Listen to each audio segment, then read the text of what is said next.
Assalamualaikum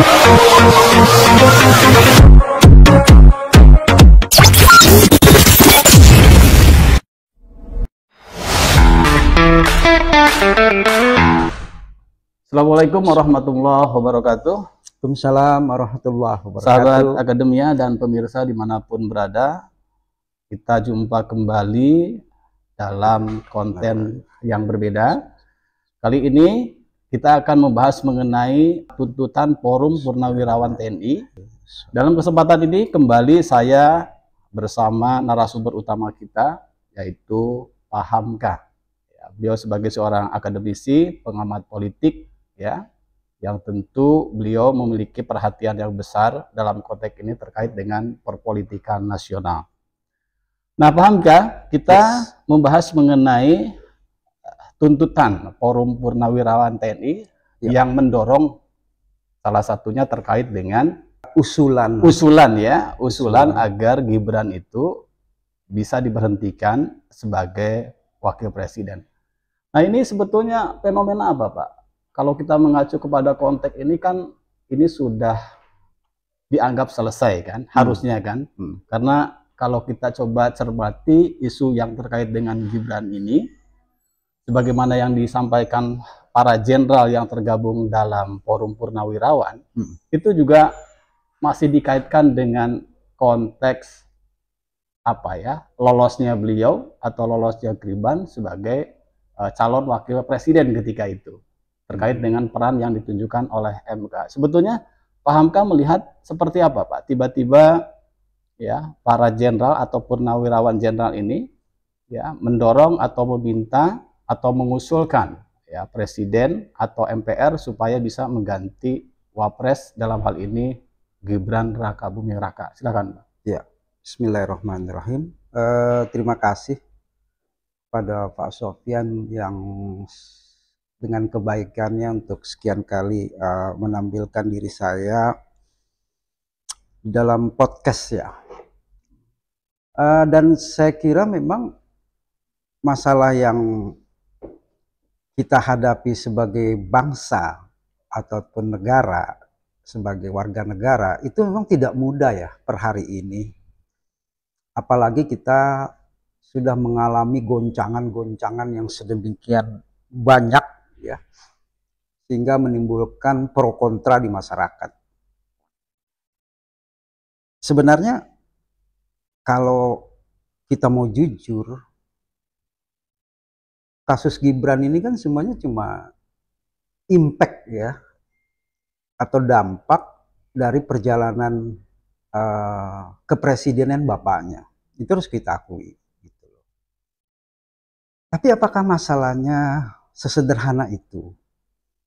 Tentunya kita kenal ya, tahu orang-orang para jenderal yang kita hormati, kita banggakan, ya kita sayangi ini tentunya tidak berpikir macam-macam ya ketika mereka memberikan masukan ya kepada seorang presiden berupa usulan untuk memberhentikan seorang Gibran.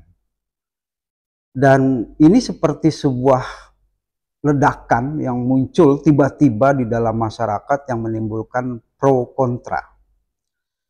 Banyak sisi yang harusnya kita bahas, banyak sisi, karena ini bukan masalah sederhana.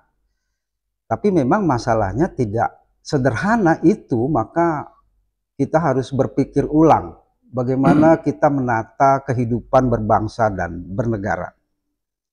Jadi sepanjang sepengetahuan saya, bernegara dan berbangsa itu punya moralitas tersendiri, punya etikanya sendiri, punya keadabannya sendiri.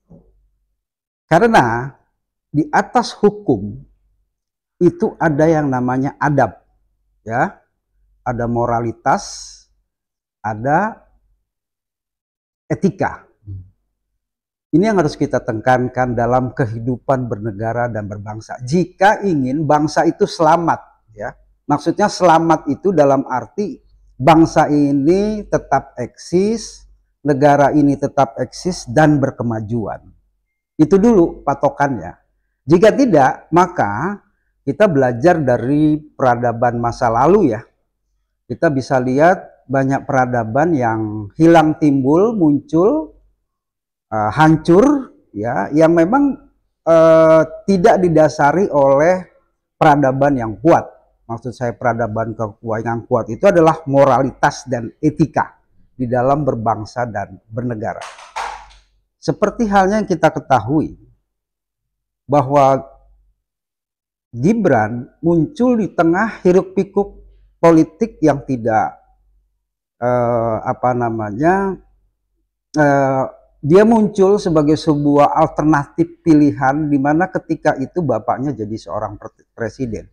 Pertanyaan utamanya adalah, mungkinkah Gibran jadi seorang wakil presiden kalau bukan bapaknya seorang presiden pada saat itu?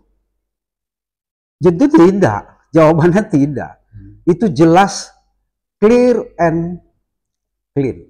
Dia muncul sebagai seorang wakil presiden, calon wakil presiden pada saat itu karena kedudukan bapaknya sebagai seorang presiden. Ini tidak bisa dibantah. Anda mau pakai teori apapun, mau pakai penjelasan apapun, tidak akan masuk akal, tidak akan relevan ketika Anda membenarkan proses pencalonan itu. Nah, masalahnya, kenapa suara ini baru dikemukakan sekarang? Ini pertanyaan. Ada apa di situ? Harusnya kan, mohon maaf ya bapak-bapak yang terhormat, orang yang kita muliakan, kita banggakan, kenapa Anda baru bersuara sekarang? Kenapa tidak dari dulu Anda mengatakan ya sesuatu yang tidak pantas dipertontonkan dalam panggung politik kenegaraan Indonesia? Anda diam. Apakah Anda takut dikriminalisasi? Yang menjadi fenomena sandra menyandra dalam perpolitikan Indonesia, ini suatu pertanyaan yang harus dijawab dulu, gitu loh.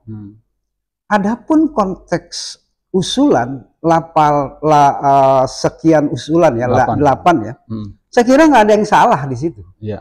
Dan ini alam demokrasi ketika sekelompok jenderal purnawiran TNI yang punya jasa besar terhadap perjalanan bangsa ini mengusulkan sesuatu, saya kira itu harus diterima dengan akal sehat. Itu normal dan wajar. Tidak ada yang disalahkan, tidak ada yang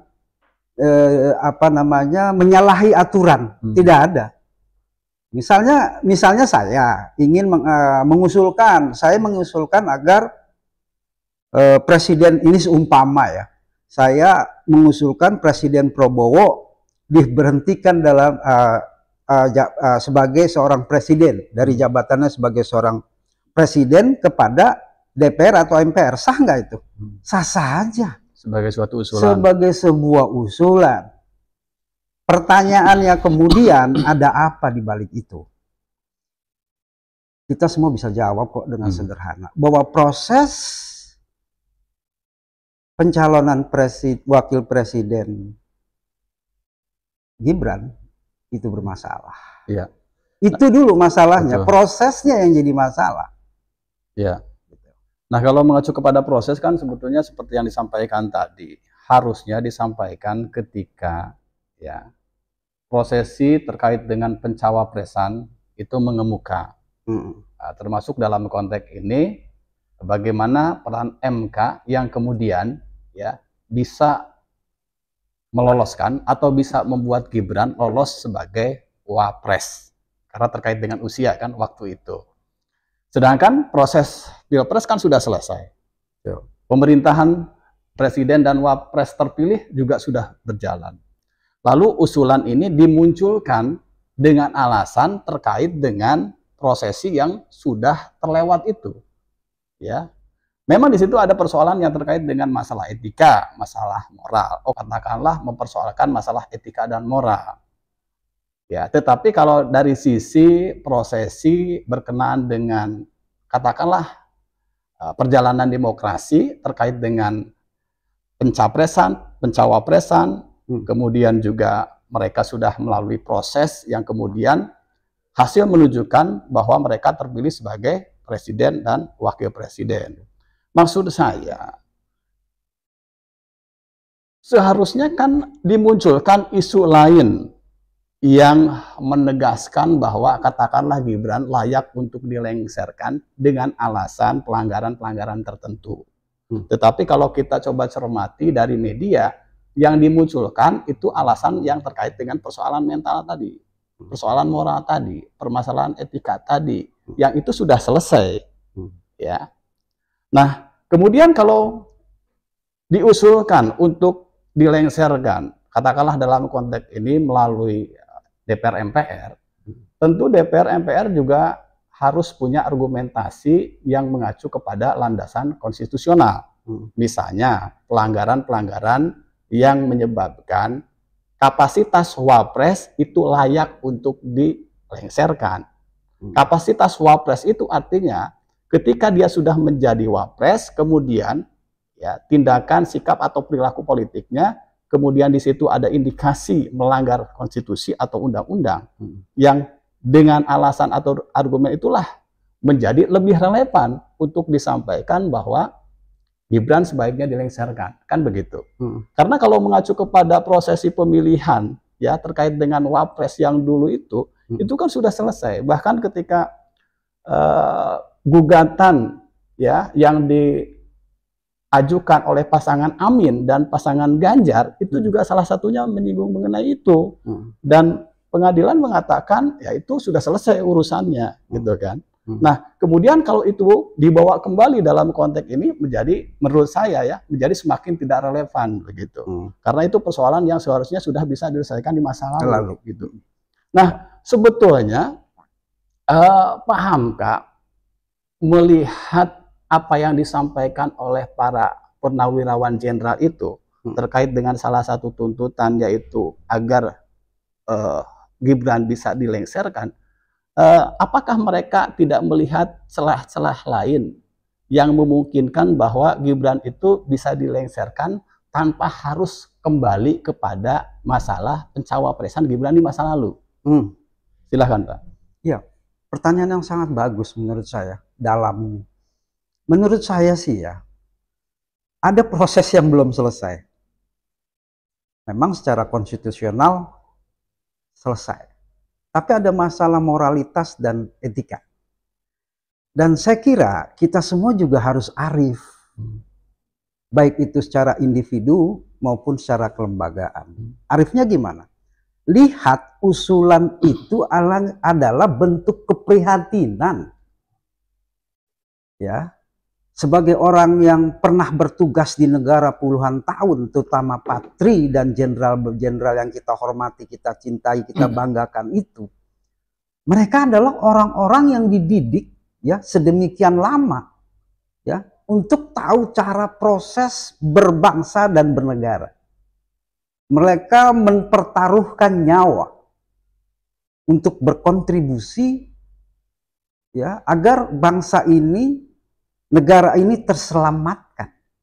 Jadi kalau konteksnya adalah kudeta, ini salah. Tapi kalau keprihatinan jenderal-jenderal yang mulia itu kita tempatkan sebagai bentuk keprihatinan, apa salah orang prihatin dengan melihat kondisi bangsa dan negara ini? Kan tidak. Loh, saya prihatin, Pak Sofyan prihatin dengan kondisi bangsa ini yang makin lama makin tidak jelas. Salah satu yang tidak jelas itu adalah bangsa ini, negara ini dengan melalui proses konstitusional menempatkan seorang anak presiden pada saat itu menjadi calon wakil presiden. Ini secara demokratis, maaf, bapaknya sangat tidak negarawan. Gitu loh. Melihat konteks ini, Pak. Loh, kita harus jujur Pak, bangsa ini bangsa besar. Problem yang dihadapi bangsa ini juga tidak sedikit dan tidak kecil. Justru keprihatinan ini justru menimbulkan efek kepada kita untuk berpikir ulang. Hal apa saja yang perlu diperbaiki agar Indonesia ke depan ini makin lebih maju, bukannya makin lebih hancur. Tanpa mengurangi rasa hormat kita kepada Gibran. Gibran bukan orang yang tepat kalau kita mau jujur. Ya. Orang di usia 40 tahun kurang dengan pengalaman yang minim mendampingi Prabowo sebagai seorang presiden, apa yang bisa dilakukan? Oke. Artinya ini soal kapasitas, Pak. Ya. Ya, jadi kita harus jujur gitu kalau berdialog. Ini soal kapasitas, kapabilitas, kemampuan, pengalaman. Dari seorang wapres. Jadi seorang wapres. Oke. Itu kan jadi tepat Betul. konteksnya.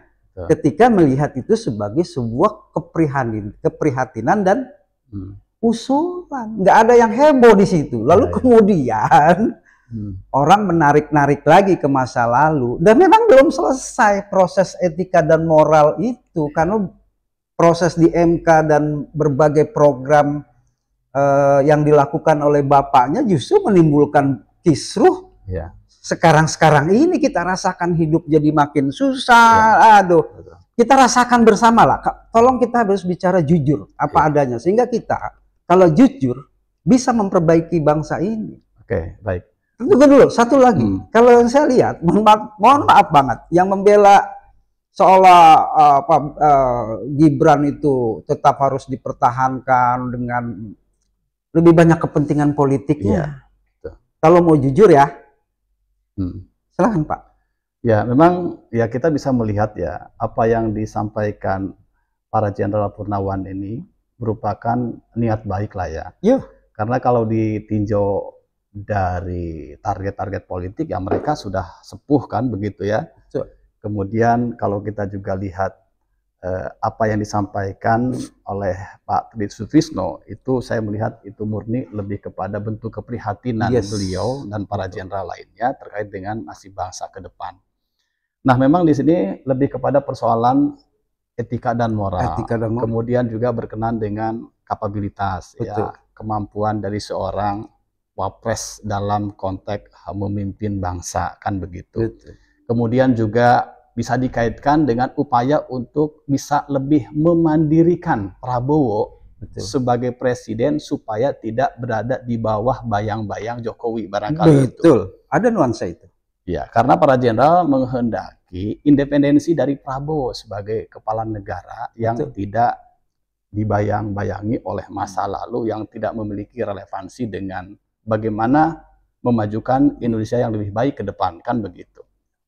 Nah, kalau dari sisi etika atau moral, rasa-rasanya ya MPR atau DPR mungkin akan sulit untuk bisa menjadikan itu argumen untuk bisa melengsarkan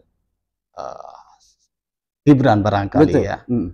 Nah, ketika bicara mengenai upaya atau usulan untuk melengsarkan Gibran, berarti harus dicari argumentasi yang kira-kira relevan dengan konteks kewenangan DPR atau MPR dalam mengganti atau melengsarkan seorang pemimpin atau dalam konteks ini calon wakil presiden.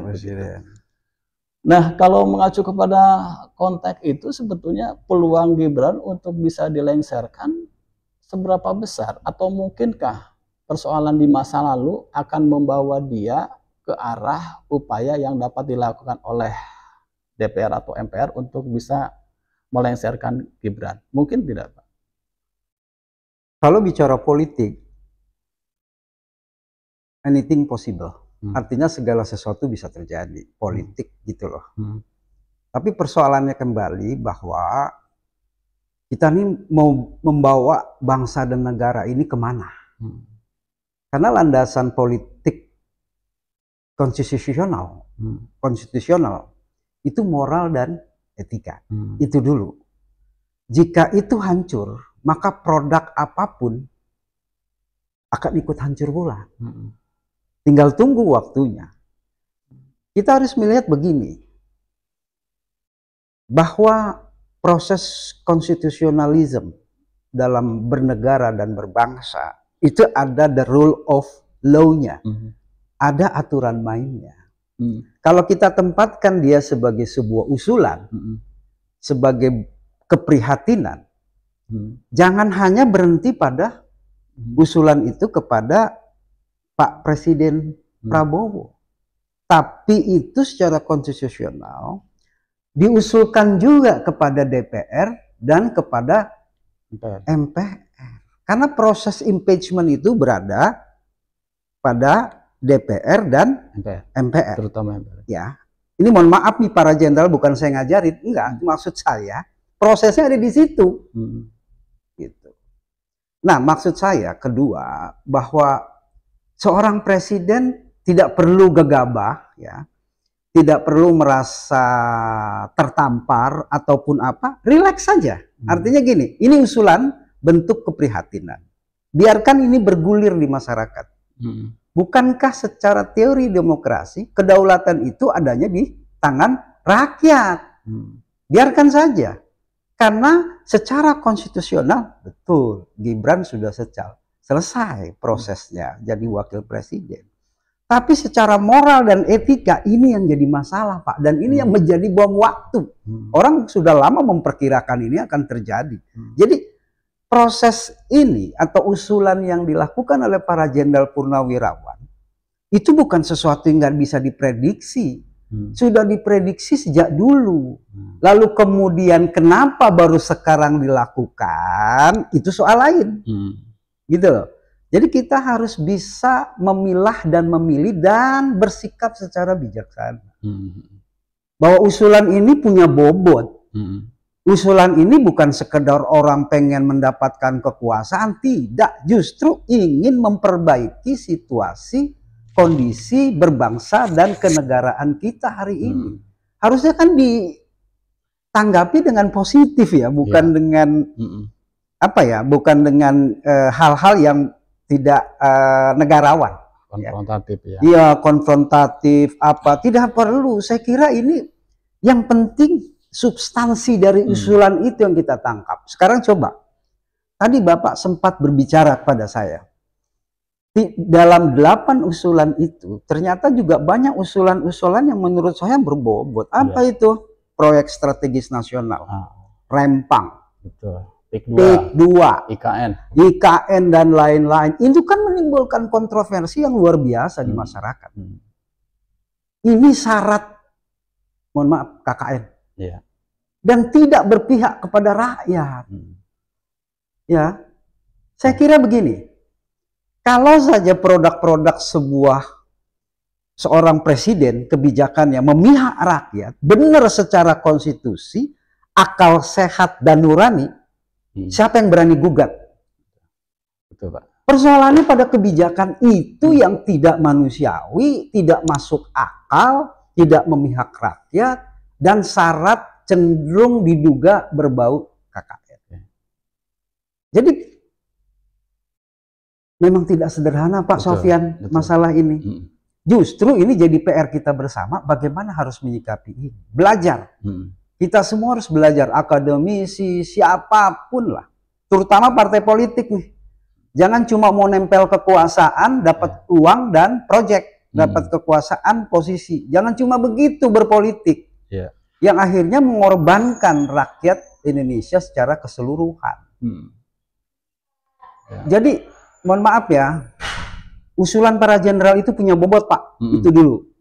Dan tolong jangan ditanggapi seperti mereka ini seperti gerombolan kriminal ya, seolah jangan sampai saya mencegah yang dapat menimbulkan masalah-masalah yang lebih besar. Kalau kita harus jujur bahwa kepemimpinan Pak Jokowi masa lalu 10 tahun itu bermasalah. Kita harus jujur. Gitu loh. Ya kan, banyak sekali hal-hal yang meliputi Gibran dengan bapaknya. Mau nggak mau bicara Gibran itu bicara bapaknya juga. Sangat sulit tidak? Memang kalau kita coba cermati dari 8 poin tuntutan yang disampaikan para jenderal Purnawan itu, setidaknya ada 2 hal penting. Yang pertama, untuk memulihkan kepercayaan publik terhadap pemerintah. Misalnya dari tuntutan apa? Salah satunya kan juga bicara agar para menteri yang terindikasi terlibat dalam korupsi supaya diresapel. Satu, itu kan berkenaan dengan upaya untuk memulihkan kepercayaan publik terhadap pemerintah. Yang kedua, misalnya terkait dengan proyek strategis nasional, sebaiknya tidak dilanjutkan lah, seperti IKN, kemudian juga PIK 2, Rembang, dan seterusnya. Nah, dalam konteks ini, itu kan lebih memihak kepada para elit lah. Nah, di situ kan kita mencermati bahwa apa yang dituntutkan oleh para mantan jenderal itu lebih kepada upaya untuk memulihkan pemerintah, ya, supaya tingkat kepercayaan publik terhadap pemerintah makin tinggi. Betul. Yang kedua, supaya pemerintah dalam konteks kebijakan lebih kepada pro rakyat, kan, seperti itu. Nah, kalau mengacu kepada katakanlah niatan politik seperti itu, harusnya kan disambut dengan baik.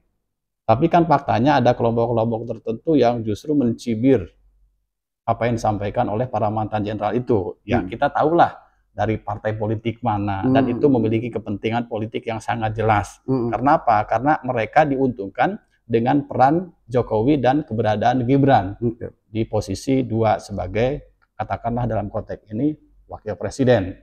Ya. Nah, ini menurut saya ya, supaya suara dari forum purnawirawan atau forum prajurit TNI ini menjadi lebih kuat, elemen-elemen masyarakat mestinya juga ikut menyuarakan sih, menurut saya ya, supaya gaungnya lebih menggelegar begitu. Dan secara politik itu juga kan akan memiliki pengaruh yang lebih besar terhadap terhadap pemerintahan Prabowo, sehingga pemerintahan Prabowo tidak lagi melihat ini sebagai suara dari para mantan jenderal, tapi juga bisa menjadi suara dari kalangan akademisi misalnya, ya. Jadi kalangan akademisi, katakanlah melalui komunitas tertentu, barangkali ya, kalau ini dianggap sebagai sesuatu yang baik untuk kepentingan bangsa dan negara ke depan, ya perlu juga untuk menyuarakan itu dukungan terhadap apa yang disampaikan para jenderal. Begitu juga dengan komunitas atau elemen organisasi masyarakat dari latar belakang profesi lain. Ketika itu menjadi sebuah akumulasi suara yang mewakili elemen-elemen masyarakat, saya pikir daya dorongnya secara politik juga akan memiliki pengaruh yang besar. Sehingga katakanlah kebijakan terkait atau usulan terkait dengan upaya untuk melengsarkan atau agar ya Gibran itu bisa lengser dari posisinya sebagai wapres menjadi lebih mungkin untuk dilakukan. Nah, bagaimana menurut Pak Hamka ya, apabila elemen atau komponen masyarakat yang terwakili oleh berbagai macam organisasi misalnya juga turut menyuarakan gitu ya, karena jarang sekali nih para jenderal dalam konteks ini memiliki pandangan yang dalam konteks ini seragam ya, karena kita di luar dugaan di situ ada Hendro Priyono ternyata juga bersuara kan ya.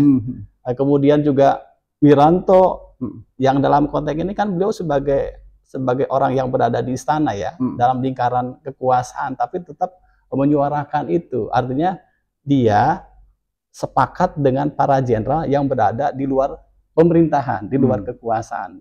Nah, bagaimana Pak Hamka menyikapi agar komponen masyarakat lain juga turut bersuara supaya gaung yang disampaikan oleh para mantan jenderal ini memiliki kekuatan yang lebih dahsyat gitu. Ya, saya kira di dalam alam demokrasi bahwa kebebasan untuk melakukan hal-hal dalam batas-batas koridor demokrasi itu dimungkinkan ya. Apalagi menyampaikan keprihatinan, terus menyampaikan usulan ya. Saya kira itu masih dalam konteks yang positif ya. Lalu kemudian kita juga belum tahu apakah di tengah kesulitan hidup masyarakat secara ekonomi gitu ya, kepedulian rakyat atau masyarakat terhadap isu-isu nasional juga tentunya tergantung skala prioritas ya di kepala orang masing-masing orang Indonesia. Dan saya kira boleh-boleh saja orang mengatakan turunkan namanya Gibran itu sah, konstitusional, tidak ada yang melarang. Selama itu dalam konteks demokrasi dan dalam konteks hukum yang berlaku, konstitusi, nggak ada masalah, gitu loh. Jangan Gibran, gitu kan? Kalau kita suarakan turunkan Prabowo, apa yang salah? Nggak ada. Selama itu adalah usulan, pikiran, jadi tidak bisa pikiran, perasaan dibatasi ya, nggak bisa. Itu hak asasi manusia. Jadi yang saya lihat masyarakat ini kan sudah tersibukkan oleh problem-problem domestik ya di rumah tangganya ya, terutama masalah ekonomi ya, sehingga hal-hal yang menyangkut isu-isu nasional tidak banyak masyarakat yang punya kekuatan dan keprihatinan untuk ikut serta ya. Kita lihat saja nanti perkembangannya, apakah usulan para purnawirawan jenderal ini mendapat kesambutan lebih besar, lebih positif, atau sebaliknya rakyat yang menentukan. Tapi ada satu hal memang yang menarik dalam konteks ini. Pertama, bahwa Pak Presiden Prabowo ini kan kalau kita lihat dari proses suksesi kepemimpinan melalui pemilu yang konstitusional itu, ini kan seperti ada tuntutan, ya, bahwa memperingatkan agar namanya Pak Presiden Prabowo menjaga jarak dengan presiden masa lalu. Tapi sulitnya, ini dilemanya gitu. Beliau tidak bisa 100% keluar dari situ, karena siapapun tahulah, siapapun yang menjadi presiden pada saat itu, dia punya instrumen yang bisa memenangkan presiden selanjutnya setelah dia. Iya kan? Ini tidak bisa tidak, Pak Sof. Betul. Dia punya kekuatan itu. Betul. Dan itulah kenapa jadi begitu menariknya ya proses peralihan kepemimpinan nasional melalui pemilu. Siapa yang paling dekat, siapa yang paling bisa mengambil hati, siapa yang paling berjasa, maka dia kemungkinan yang dipilih untuk digerakkan oleh sistem yang elemennya itu dapat memenangkan calon presiden. Tapi kita juga perlu tahu bahwa tidak sebentar juga sebelumnya bahwa presiden kita Prabowo juga punya ketidaksepakatan politik awalnya, lalu bisa bergabung di kabinet dan sebagainya.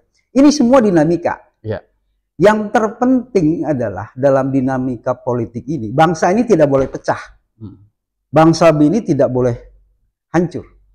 Negara ini harus tetap utuh untuk generasi ke depan. Nah, persoalannya kita tahu persis lah bahwa kita menyaksikan panggung politik selama 10 tahun terakhir. Itu dinamika politik, hubungan politik antara Prabowo di satu sisi dengan presiden kita, mantan presiden Jokowi, dalam proses yang seperti itu, maka muncullah ide untuk mewapreskan Gibran. Nah, ini kan sebuah dinamika yang pada akhirnya kompromi terjadi, Gibran dimenangkan dalam tanda kutip, dan itu pun melanggar, mohon maaf, itu dicurigai sebagai sebuah proses pelanggaran etika dan moral dan konstitusi sekaligus. Kriteria itu dibahas di MK, dan kita tahu kan pamannya Gibran menjadi ketua MK. Jadi di sini banyak kecurigaan politik. Nah, makanya saya menganggap bahwa sekali lagi usulan ini harus dipertimbangkan dengan matang. Karena Patri dan jenderal-jenderal itu jenderal yang sudah tua-tua secara umur. Apa mereka masih punya kepentingan politik, syahwat politik? Saya kira enggak. Itu murni dari keprihatinan gitu loh. Tapi itu tadi, keprihatinan ini harus menyasar pada tempat yang tepat. Tidak hanya kepada Presiden Prabowo, tapi juga kepada DPR dan MPR memproses ini. Ya, betul Pak. Jadi memang kita melihat realita bahwa publik ini tidak bisa melupakan masa lalu terkait dengan pencawapresan Gibran. Ya. Dan itu juga kan yang melatar belakangi salah satu tuntutan yang disampaikan oleh para mantan jenderal itu. Nah, memang menjadi masuk akal, Pak. Kalau kemudian orang dengan posisinya yang muncul melalui cara-cara yang kurang etis, dianggap kurang bermoral, kemudian ketika dia menjabat sebagai katakanlah wapres dalam konteks ini, menyampaikan pesan-pesan moral, menjadi sesuatu yang kontradiktif. Kenapa? Ya karena tadi, seseorang yang muncul ya melalui proses-proses yang kurang etis, bahkan ada yang menganggap kurang bermoral, lalu ketika menjabat berbicara mengenai pesan-pesan moral. Gibran melalui media sosialnya tuh ya, terkait dengan peran kaum muda, bonus kemudian demografi. juga bonus demografi terkait dengan konteks tantangan bangsa ke depan begitu. Itu kan pesan-pesan moral, Pak. Betul. Nah, pesan-pesan moral ini menjadi dipertanyakan. Kenapa? Karena orang yang menyampaikan memiliki permasalahan moral di masa lalu. Ya, terkait dengan pencawapresannya yang kemudian membuat dia terpilih menjadi wapres, dalam konteks ini mendampingi Prabowo gitu ya. Jadi menjadi sangat masuk akal, logis, dan bisa kita terima dengan akal sehat kalau kemudian kita sulit berharap banyak terkait dengan konteks upaya untuk menegakkan demokrasi, upaya untuk memajukan bangsa di atas landasan moral dan etika, kalau pemimpinnya memiliki persoalan terkait dengan masalah etika dan moral itu. Ya, apalagi misalnya ini adalah seorang pemimpin yang berada di posisi paling dekat dengan pemimpin pertama kan begitu ya, sehingga memiliki pengaruh yang sangat besar. Apalagi ayahnya adalah mantan presiden sebelumnya gitu, yang memiliki peran yang sangat besar terkait dengan pencapresan Prabowo dan kemenangan Prabowo dalam Pilpres kemarin begitu. Nah, pertanyaannya adalah, Pak, sampai kapan masalah terkait dengan tanda kutip ya hutang politik ini ya membebani kepemimpinan Prabowo, yang seharusnya Prabowo bisa lebih independen dalam menunjukkan perannya sebagai pemimpin, sehingga dengan independensi yang dimilikinya memungkinkan dia lebih bisa menegakkan keadilan gitu ya, lebih menegakkan demokrasi, lebih bisa berpihak kepada rakyat. Karena apa? Karena kebijakan-kebijakan di masa Jokowi itu kan banyak proyek-proyek yang tidak berpihak kepada rakyat kan begitu. Dan itu barangkali menjadi tuntutan atau keinginan presiden sebelumnya dalam konteks ini Jokowi, supaya proyek-proyek strategis nasional ini dilanjutkan. Sedangkan di sisi lain itu adalah proyek-proyek dianggap yang kurang pro terhadap rakyat. Betul. Nah, kalau itu dilanjutkan, maka itu menunjukkan bahwa Prabowo kurang menunjukkan independensi dirinya sebagai presiden. Ya, kenapa? Katakanlah dia terbebani oleh hutang politik, lalu orang yang merasa memberikan jasa kepada dia, yang kemudian dia bisa terpilih sebagai presiden, ya harus diperhatikan betul kan itu tuntutan-tuntutan itu, sehingga prinsip-prinsip keadilan yang harus ditegakkan terabaikan oleh karena masalah-masalah utang politik di masa lalu kan begitu, Pak. Nah, Pak Hamka melihatnya bagaimana seharusnya sikap terbaik Prabowo yang harus dilakukan sekarang? Apakah dia tetap harus memperhatikan tanda kutip utang-utang politik di masa lalu dengan tetap menjalankan pemerintahan, atau dia membebaskan diri dari persoalan-persoalan politik masa lalu berfokus kepada menjalankan pemerintahan yang lebih baik? Harusnya bagaimana, Pak? Saya kira kalau kita menggunakan tolak ukur akal sehat, konstitusi, nurani, moral, dan etika, harusnya Pak Presiden Prabowo tidak harus dibebani oleh masa lalu. Dia harus bersifat independen. Independensi itu perlu untuk sebuah karakter presiden ya, pemimpin orang nomor satu di Indonesia. Kalau ada nuansa dalam tanda kutip ya, melindungi kah atau memprioritaskan, bahkan mungkin menjadi beban, itu akan jadi sesuatu yang tidak elok dalam karakter politik seorang presiden, orang nomor satu di satu republik, dalam hal ini Indonesia. Prabowo harus menunjukkan dirinya sebagai memang orang kalau macan ya macan gitu loh. Oke, dia tidak bisa lepas sepenuhnya dari suatu proses politik yang saya katakan tadi. Tapi sebagai seorang presiden dia harus independen. Itu harga mati, nggak bisa tidak. Dia tidak boleh melindungi orang kalau orang itu salah secara moral, etik, hukum, konstitusi, tidak boleh. Apalagi dia merasa dia punya hutang budi. Nggak bisa. Jadi karakter kepemimpinan itu dengan segala problematikanya, dengan masalah yang harus dihadapi, pertama kali adalah seorang presiden harus independen. Tidak boleh terjebak oleh persoalan yang menghantui dari masa lalu. Baru negara itu bisa bergerak menuju ke arah yang lebih baik. Gitu loh. Siapapun itu. Misalnya yang jelas kita bicara Pak, yang Anda maksud kan Pak Jokowi gitu loh. Jadi jangan biarkan Pak Jokowi dengan Gibran dan siapapun dia membebani Pak Prabowo untuk bersifat independen. Itu baru seorang pemimpin. Gitu loh. Kalau bukan ya mohon maaf, dia bukan pemimpin. Jadi gini ya, mungkin barangkali yang tepat ya gitu ya. Mengingat kebaikan orang itu perlu kan itu ya Pak? Harus. Tetapi jangan sampai kebaikan tanda petik yang ditunjukkan orang menghalangi kita untuk menunjukkan keadilan, menunjukkan sikap yang lebih mengedepankan bangsa dan negara. Kan begitu Pak, harusnya kan? Betul. Nah, menjadi tidak lucu bagi seorang presiden ya ketika ada masalah yang disebut sebagai utang politik, lalu dia abai dengan peran utamanya sebagai seorang pemimpin, sebagai seorang kepala negara, di mana di pundaknya lah nasib rakyat dan bangsa ini diemban. Begitu ya? Betul. Nah, ketika dia menyadari fungsi itu, harusnya dia bisa terbebas dari persoalan-persoalan masa lalu, persoalan-persoalan yang terkait dengan balas budi atau apapun itu. Ya, bukan berarti kita melupakan balas budi atau kebaikan orang lain, bukan. Tapi dalam konteks apapun tidak boleh ya hutang kita atau hutang yang diberikan seseorang kepada kita membuat kita tidak berlaku adil. Kan begitu Pak? Betul. Dalam konteks ini dalam menjalankan fungsi atau perannya sebagai seorang presiden.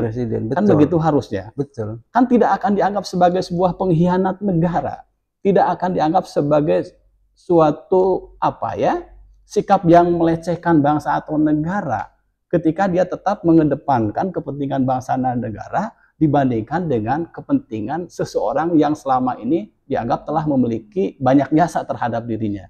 Nah, dalam konteks ini Prabowo harus menunjukkan sikap yang tegas terkait dengan perannya, bahwa beliau saat ini adalah sebagai seorang presiden, pemimpin bangsa, pemimpin negara, maka bangsa, negara, dan rakyat ini harus jauh lebih diutamakan daripada kepentingan-kepentingan yang terkait dengan masalah dirinya dengan Jokowi. Betul kan begitu Pak? Betul sekali. Oke Pak, sebagai closing statement Pak, silahkan. Artinya sebagai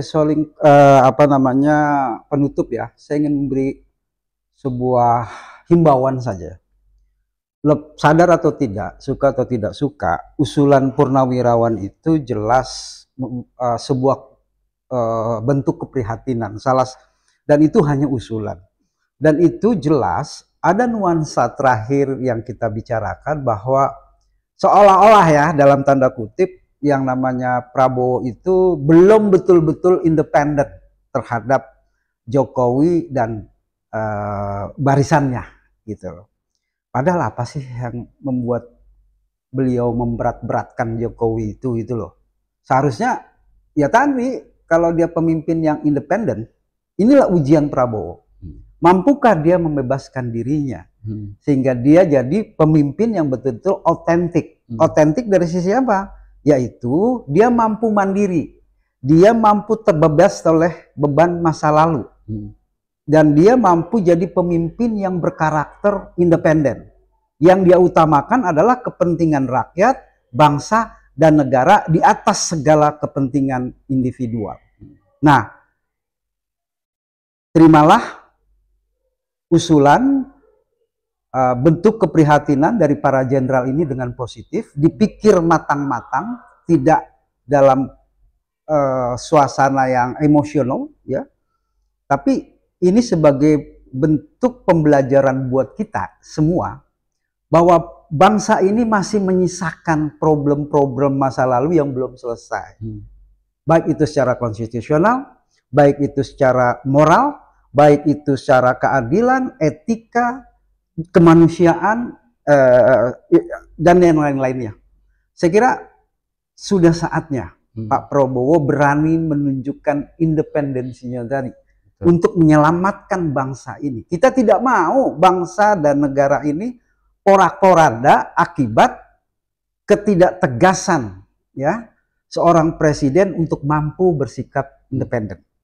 Saya kira itu dulu yang perlu kita diskusikan. Dan ke depan kita harapkan Prabowo tidak lagi mengeluh-elukan Jokowi secara berlebihan. Betul sampai mengatakan hidup Jokowi, hidup Jokowi, hidup Jokowi. Itu berlebihan. Seorang presiden tidak layak menyampaikan itu. Hendaknya presiden mengatakan hidup rakyat, hidup rakyat, hidup rakyat. Betul. Saya kira itu. Terima kasih atas perhatiannya. Sampai jumpa kembali. Assalamualaikum warahmatullahi wabarakatuh. Waalaikumsalam warahmatullahi wabarakatuh.